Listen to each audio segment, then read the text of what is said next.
اللہ. آج جس عظیم ہستی کا تذکرہ ہے امام اعظم ابو حنیفہ تو ہم انہیں کہتے ہیں, نام بہت ساروں کو نہیں پتا ہوتا.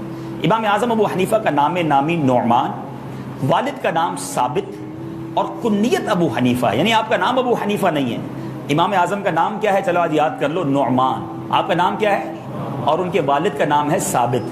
تو نعمان بن ثابت یہ آپ کا نام ہے, اور ابو حنیفہ آپ کی کنیت اور لقب جو ہے آپ کا امام اعظم. آپ سن 80 ہجری میں کوفہ میں پیدا ہوئے اور 70 سال کی عمر مبارک پا کر 2 شعبان المعظم, کل جو رات گزری ہے وہ آپ کے عرس کی رات تھی, 2 شعبان المعظم 150 سنہ ہجری میں آپ نے وفات پائی. اور آج بھی سبحان اللہ بغداد معلیٰ میں آپ کا قبرستان لوگوں کے لیے مرجع خلائق ہے. دنیا بھر سے عاشقان رسول وہاں جا کر برکتیں لوٹتے ہیں.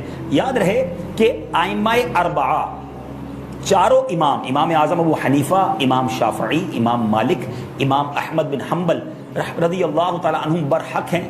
ان کے چاروں خوش عقیدہ مقلدین آپس میں بھائی بھائی ہیں. جتنے عاشقان رسول شافعی ہیں, حنبلی ہیں, مالکی ہیں, ہمارے بھائی ہیں, ہمارا کوئی جھگڑا نہیں ہے. چاروں جو ائمہ ہیں برحق ہیں. ہاں امام اعظم کا مرتبہ جیسا میں نے کہا کہ آپ تابعی ہیں اور بڑا بلند و بالا ہے. اچھا, آپ کا کچھ حلیہ مبارک اور کچھ آپ کی عادتیں تاکہ ہم سیکھیں. آپ کی حیت و حالت کیسی تھی؟ آپ کا چہرہ اور لباس خوب اچھے ہوتے تھے, اپنے آس پاس آنے والے ہر شخص کی مدد فرماتے. آپ کا قد درمیانہ تھا, تمام لوگوں سے احسن انداز میں کلام فرماتے, کثرت سے خوشبو لگاتے, اور جب باہر جاتے تو اچھی خوشبو کی وجہ سے لوگ انہیں پہچانتے تھے. امام اعظم کا شیڈیول کیا تھا؟ آج لوگ کہتے ہیں یار بڑی بیزی لائف ہے. One of the biggest business man in Baghdad, بہت بڑا بزنس, بہت بڑا کاروبار. ہماری زبان میں کہیں کہ اس زمانے کے کروڑ پتی تھے, آج کے حساب سے بلینر ہیں. اس زمانے میں اتنا پیسہ تھا, بہت بڑا بزنس, مگر لائف کیسے گزرتی تھی.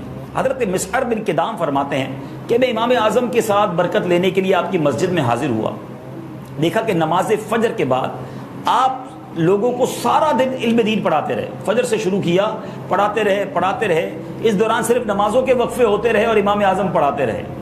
عشاء تک ایسا ہی ہوا. عشاء کے بعد اپنے دولت قضا اپنے گھر پر تشریف لے گئے. تھوڑی دیر کے بعد دوبارہ لباس چینج کر کے عطر لگا کر دوبارہ نورانی چہرہ چمکاتے ہوئے مسجد میں آئے اور عشاء کے بعد نوافل شروع کر دیے. صبح صادق ہو گئی, فجر تک عبادتیں چلتی رہیں. کہتے ہیں اب میں نے سوچا 24 آورز ہو گئے ہیں, 24 گھنٹے گزر گئے, اب آرام کریں گے. تو امام اعظم پھر گھر گئے, لباس تبدیل کیا, واپس آئے اور نماز فجر با جماعت ادا کی اور پورا دن پھر تدریس کا سلسلہ شروع کر دیا. آپ حیران ہو گئے کہ اب تو بہت تھک گئے ہوں گے, دوسرا دن ہو گیا, اب تو آرام کریں گے. مگر دوسری رات بھی وہی معمول رہا, تیسرا دن اور تیسری رات بھی وہی معمول رہا. کہتے ہیں میں بڑا متاثر ہوا, میں نے فیصلہ کر لیا اب انہی کی خدمت میں رہنا ہے. میں ان کی مسجد میں منتقل ہو گیا, وہیں قیام اختیار کیا. اپنی مدت قیام میں کبھی امام اعظم کو بے روزہ نہ دیکھا.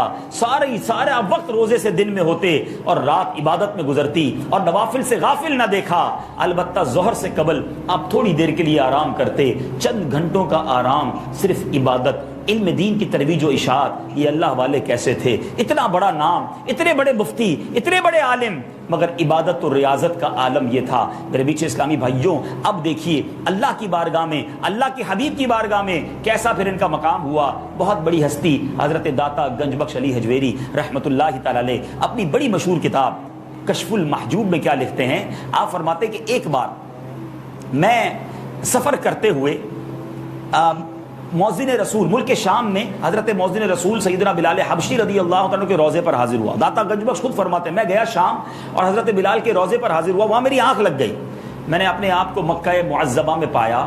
میں نے خواب میں کیا دیکھا کہ نبی پاک علیہ الصلوۃ والسلام قبیلہ بنی شیبہ کے دروازے پر موجود ہیں, اور ایک عمر رسیدہ ایک بزرگ کو, ایک بڑی عمر کے شخص کو اپنی گود میں اس طرح اٹھایا ہے جیسے بچے کو اٹھایا ہے. اور میں کہتے میں بڑا محبت سے نبی پاک کی طرف بڑھا. آپ علیہ الصلوۃ والسلام کے میں نے قدموں کو بوسہ دیا, اور میں دل میں حیران تھا کہ یہ کون سی ہستی ہیں جن کو نبی پاک نے اتنی محبت سے اپنی گود میں اٹھایا ہوا ہے.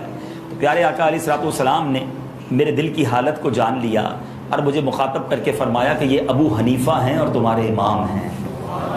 داتا گنج بخش کو نبی پاک علیہ الصلوۃ والسلام خواب میں فرما رہے ہیں کہ یہ ابو حنیفہ ہیں، تمہارے امام ہیں۔ داتا گنج بخش علی اجمیری کہتے ہیں اس بار میں نے جان لیا کہ امام اعظم کا شمار ان لوگوں میں ہے جن کے اوصاف شریعت کے قائم رہنے والے احکام کی طرح قائم و دائم ہیں۔ داتا گنج بخش فرماتے ہیں کہ جس طرح میرے آقا علیہ الصلوۃ والسلام سے خطا ممکن نہیں، اس طرح اللہ پاک اور رسول اکرم صلی اللہ تعالی علیہ وسلم کے کرم سے امام اعظم بھی خطا سے محفوظ ہیں۔